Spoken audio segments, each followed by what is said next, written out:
the government should have a proper scheme to make sure that the poor Kenyans down there who cannot be able to pay for them the millions of shillings being asked from the hospital, they're able to be funded and able to access health facilities.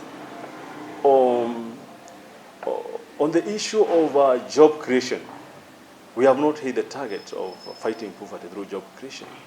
We still lay behind in terms of industrialization.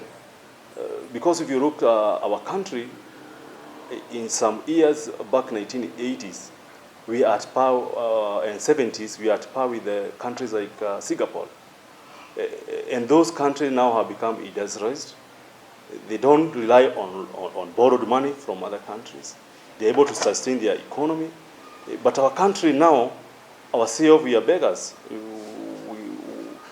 Our country is having a very huge debt. Every child born in our country is incurring more than 100,000 as a debt. So we have failed in terms of promoting what we call small-scale industries or industries to facilitate production, and also even the major industry in our areas to do value addition, like the production of the agricultural products like avocados, macadamias, and even vegetable, and even we look at the issue of even the Kenya Meat Commission. We find that in this area we have, and this is where the country development counts. Whether we are going forward, whether you get employment for our youth, and whether the stability of the economy of our country. So in the area of poverty, we have not been able to fall. There are still the largest people.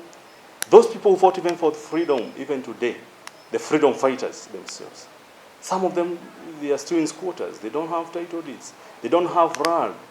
One thing they went to the forest to fight for was the issue of having access to land.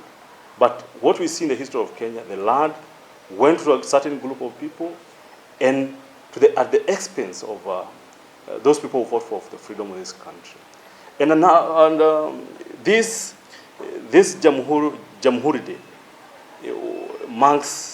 is being marked at a very important place in our country, the Uhuru Gardens. The Uhuru Garden is where the first flag of our country was raised.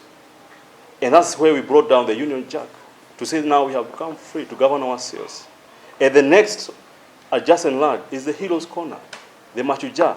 So the question is, will the issue facing the freedom fighters be addressed by the executive this Jamhuri Day? Because most of them are still choked in the poverty lat. They don't have houses. Some of them are suffering because of the medical issues. They cannot afford. And these are the people who fought for freedom. So what I'm saying is